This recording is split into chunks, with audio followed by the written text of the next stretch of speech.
Good morning, السلام علیکم جی 10 class کیسے ہیں بچوں؟ آپ امید ہے خیریت سے ہوں گے۔ آج ہم جو ہے وہ آپ کا ڈاکٹر غلام مصطفیٰ خان کا جو ہے وہ سیکنڈ چیپٹر نظریہ پاکستان پڑھیں گے۔ جی 10 کلاس میں نے آپ کو جس طرح پچھلے چیپٹر کا آپ کو میں نے خلاصہ ریوائز کروایا ہے، اسی طرح اس چیپٹر کا بھی میں آپ کو خلاصہ ریوائز کرواؤں گی۔ ویسے تو یہ آپ کو کلاس میں سارا کام آپ کو پتہ ہے، کلاس ورک میں آپ نے کیا ہوا ہے، پھر بھی اگر کسی اسٹوڈنٹ کا مسنگ ہے تو اس کو کمپلیٹ کر دے۔ جی یہاں سے دیکھیں، غور سے سنیں بھی اور اس کو دیکھیں بھی۔ نظریہ پاکستان، اس کے مصنف ہیں ڈاکٹر غلام مصطفیٰ خان۔ مسلمان ہمیشہ کفر و الحاد کے سامنے ڈٹے رہے ہیں۔ اکبر بادشاہ کی بیجا رواداری نے ملک میں ہندوؤں کو کافرانہ طریقے رائج کرنے کا موقع دیا اور مسلمانوں کی دینی آزادی ختم ہو گئی۔ ایسے میں دین کو بچانے کے لیے حضرت مجدد عرب ثانی اٹھ کھڑے ہوئے۔ مغلیہ سلطنت کے زوال کے بعد انگریزوں نے اپنے قدم جمائے اور ملک میں انتشار پھیل گیا۔ اسلام کی سربلندی کے لیے سلطان حیدر علی اور اس کے بیٹے ٹیپو سلطان نے انگریزوں کا مقابلہ کیا، لیکن انہیں کامیابی حاصل نہ ہو سکی۔ اس زمانے میں شاہ ولی اللہ دہلوی اور ان کے بیٹوں نے مسلمانوں کو معاشرتی برائیوں سے دور کرنے کی تحریک شروع کی۔ ان کے پوتے شاہ اسماعیل نے 1831 میں اسی کوشش میں شہادت پائی۔ مسلمانوں نے 1857 میں اپنے قدم جمانے کی کوشش کی، لیکن انگریزوں کے سامنے ان کا بس نہ چلا۔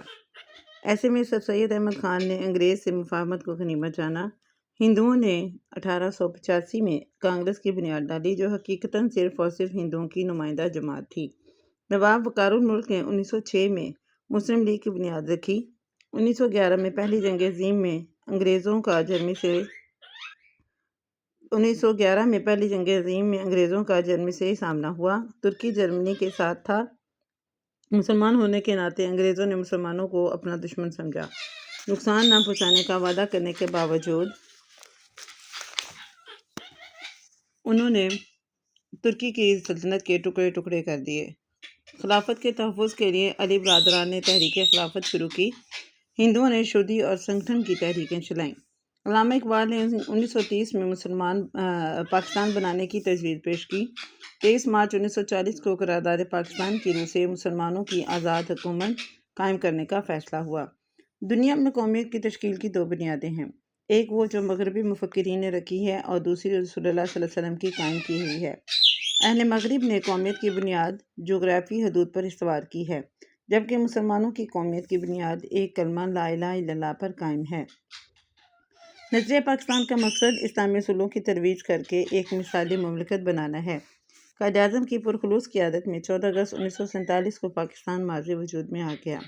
پاکستان نے اپنے قیام سے اب تک بڑی ترقی کی ہے اور اس کو برقرار رکھنے کے لیے ہمیں نظریہ پاکستان کو ہر وقت پیش نظر رکھنا پڑے گا۔ ہمیں کوئی ایسا قدم نہیں اٹھانا چاہیے جس کی وجہ سے ہمیں اللہ تعالیٰ اور اس کے رسول صلی اللہ علیہ وسلم کے سامنے شرمندہ ہونا پڑے۔ ہمارا جینا اور مرنا پاکستان کے لیے ہونا چاہیے۔ ہم اسلامی اصولوں کی روشنی میں ہی پاکستان کو توانا اور مستحکم بنانے میں کامیاب ہوں گے انشاءاللہ۔ جی اگر کسی کا مسنگ ہے تو وہ اپنا یہاں سے لکھ لیں اور اس کو آپ اچھی طریقے سے یاد کریں۔ God bless you all.